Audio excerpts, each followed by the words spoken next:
The Democrats' impeachment sham is getting even more outrageous. Remember when it was supposed to be quick? Now Nancy Pelosi is dragging her feet by waiting to send the articles of impeachment to the Senate. Pelosi melting down after being called out for it earlier.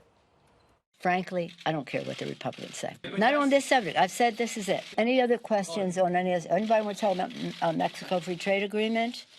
Anybody care about that? She just impeaches the president. Doesn't want to talk about it. Here's the president responding to impeachment. They're playing games. They don't want to put in their articles. They're ridiculous, phony, fraudulent articles. And I think they're not allowed to do that. Here it's unconstitutional and a lot of other things, but they don't want to put them in because they're ashamed of them. And Republicans are mocking Pelosi. And Speaker Pelosi suggested that House Democrats may be too afraid to even transmit their shoddy work product to the Senate. He said impeachment was so urgent that it could not even wait for due process, but now they're content to sit on their hands.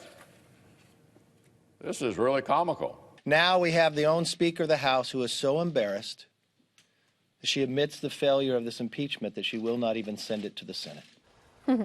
All right, Juan, try to convince me that this is some sort of brilliant tactical move. I just don't see it. I don't see how she has leverage, power. I don't see how holding him back gives her anything, results in anything. Explain it to me. You think Trump wants impeachment just hanging around over his head? Over his head? He's going to get acquitted. Who cares? Oh, so that's what your assumption is. I see. Because that's what you just saw was total spin coming from well, so tell me what the point is. The point is that right now McConnell says that, you know, this is a political proceeding, and he's 100% right, but he's also said that he has prejudged this. Lindsey Graham says he doesn't even want to see any evidence. They don't want any witnesses. Charles Schumer, the majority leader in the Senate, says he'd like to have people come forward who have firsthand knowledge. Who cares what Schumer wants? They investigate in the House, and then the Senate judges. So, no, the Senate. That's how it works in the Constitution. The Senate can set its own terms. They're going to have John Roberts, the Supreme Court Chief Justice, there.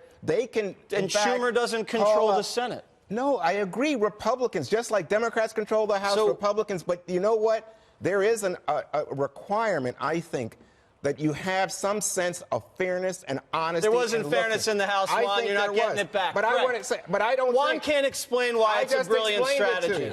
Why? Because they're just going to keep him in Nancy's pocketbook for the rest of the year. I mean, the idea of we've already dismissed the idea of we demand more witnesses. If your case was so strong, why are you demanding more witnesses? And again, why would you capitalize on the momentum of this great achievement? Why? Because the momentum is going in reverse. Right. And they know that, and that's why Trump is in an unusually good mood during this whole thing, because only his numbers keep going up. But so what this is, what they're trying to say now is we need to dig up more stuff. So that's basically what they're saying is, as they've always said, impeach now, find the crime later. That's why when you talk about fairness, no one listens, because it was never fair, because you guys started the day he was inaugurated. You've always been saying impeach, impeach, impeach. You mentioned 4 times already.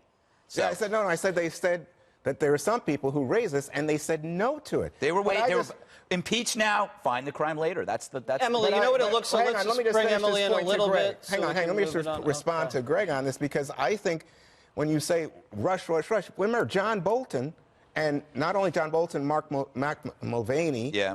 All these guys said they have firsthand knowledge, but Trump said don't testify, send it to the courts. So maybe Nancy Pelosi should just hold on and say, okay, we'll wait for the courts to decide. Your case is too strong. You don't need witnesses. That's what I heard. Oh, so that's why we have an obstruction article of It's not obstruction. So wait, Nancy's going to now go to court, and then he's not obstructing because she's going to court. It's beyond I think court. you're erasing your articles as we speak. Let's just talk about is this PR? Because she obviously wants him to be impeached, but she doesn't want him to be acquitted.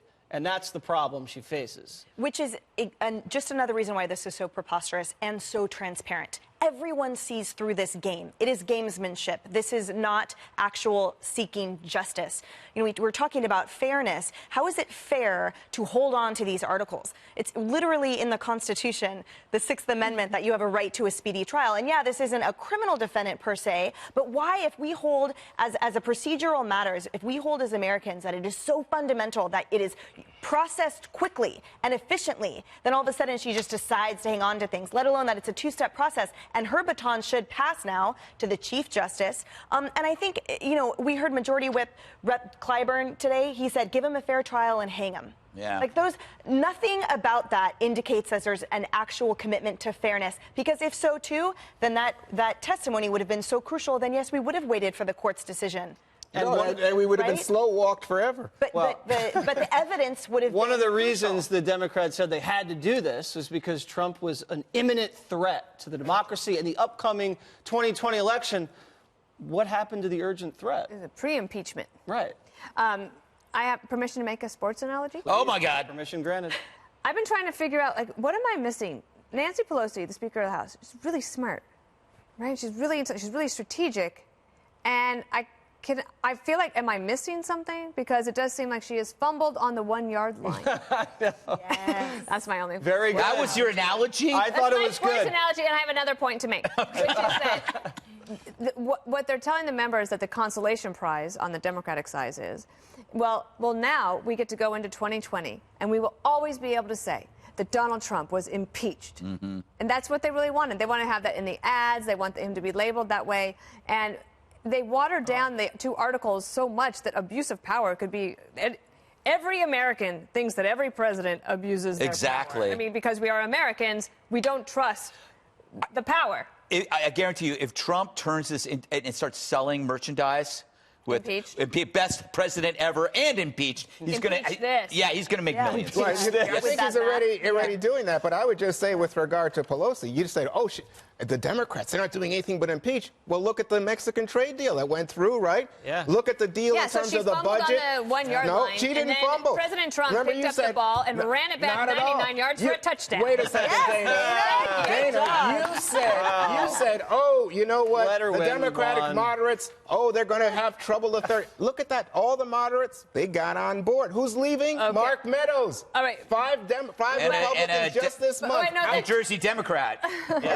It was a bipartisan. Justin Amash. It was a bipartisan vote against impeachment. What? Technically, it was.